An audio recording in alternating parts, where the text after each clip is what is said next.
Hey everybody, Dr. Kyle Wilson with Chiropractic First of Rockford. I want to take a moment today and talk specifically about posture. Now, this is something that affects everybody every minute of the day, whether you're at work, whether you're at home, whether you're doing your hobbies, your weekend warrior, or sleeping, whatever it might be. The posture that your body is in has a huge impact on your health, both in short term for things like pain, muscle tightness, stiffness, but long term it can actually affect long-term degenerative disorders in the spine, in the joints. It can lead issues to things like surgeries, things that we see a lot in the office here. And so I want to take a minute and just talk specifically about whether there's this idea of a perfect posture out there, right? So think about when you were growing up, how often did you hear things like maybe sit up straight or stop slouching? You're going to get stuck in that position if you don't move, right? And that might be a little bit of an exaggeration. You probably have heard something along those lines from somebody in your family, maybe a family member, grandparent, whatever. And while they're good at heart, what they're showing more and more with research is that there's not one specific posture or one specific position that's going to be perfect for you. It's actually more based on what your job requires, what your home life requires, the amount of time you're in your car, dynamic and fluid movements, and how your body is able to transition in and out of those and how often you're moving around is really what you should be looking at with posture. So it's not one position, it's actually a very dynamic set of motions that your body needs and needs to do properly over a long period of time in order to get better. So while we're talking about the ability to change positions, understand too that your strength has a big part of this, the flexibility in your muscles has a big part in this. So things like regular exercise play a huge role in this, on top of just being aware of the way that your body is positioned and moving around throughout the day. So think about it this way. You have your skeleton, and your skeleton is the foundation of your body.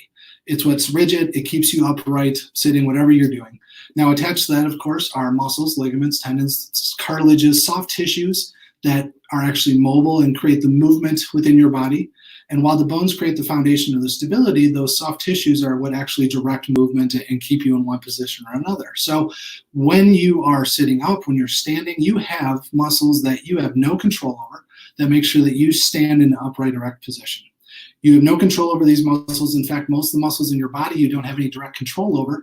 You don't sit here thinking every day about, hey, I need to fire off the muscles on the left side of my body in order to lean left. You don't think about, hey, I need to fire the muscles in your low back in order to sit up straight. Your body just does that as you subconsciously make your position changes. So it's a very dynamic and movement, but it's also a matter of reflexes. It's understanding how strongly your muscles have to react at the right time. It's habits that you develop over years and years of movements and hopefully proper movements that develop these muscle memories that go into it. So gravity has a large role of that. Your work environment, or if you're familiar with the term ergonomics, is a huge part of that as well, because you may be limited physically based on the position of your steering wheel, your computer, the items on your kitchen table, whatever it might be that you're doing, you're going to be limited with how your body moves. And does that accommodate proper posture and reduce pain, reduce inflammation, reduce joint issues, right? Gravity is a big part of that. We all battle that every day, but there's a difference between laying in bed versus walking or running because of the gravity that's being put on your joints. Think about being at a desk is, I'll say, the most powerful example I can give this. And this is because most of us, if you don't sit at a desk for hours a day, you probably know somebody who does. When you sit at a desk for hours a day, you develop this pattern where your head starts to fall forward, your shoulders will start to roll forward because you're typing forward. And over time, this develops a position called forward head position.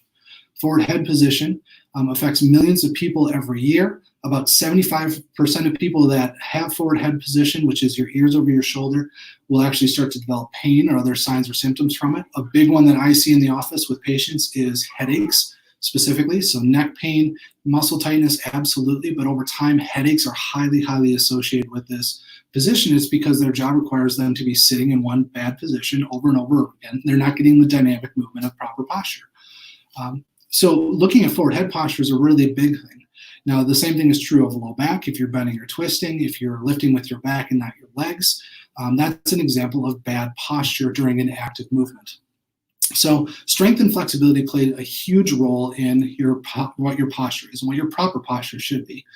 Core strength is huge. Now, I know it may not seem like it, but your core can actually play a huge role in not just your low back pain, but it can play a huge role in your upper back, shoulder issues, neck, because every set of muscles affects the muscles above and below when you're doing the proper motions. So here's some action steps you can take. Number one, if you're dealing with forward head posture, if you find that your head is over your shoulders or it's jutting forward over time, or you see that in somebody, have that evaluated by a professional. That can be directly related to pain that they may be having. It puts them at a much higher risk of neck degeneration and possibly even needing things like surgery down the road.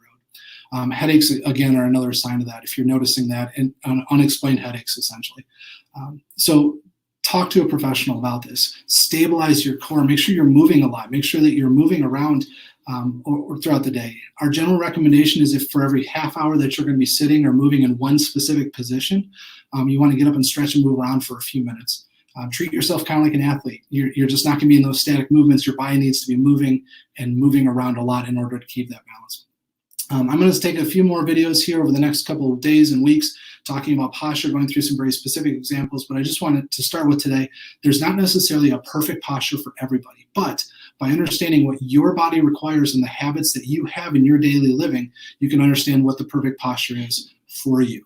So with that in mind, if you have questions, feel free to leave them in the comments below. Reach out to me directly. I look forward to seeing you next time. Have a wonderful day.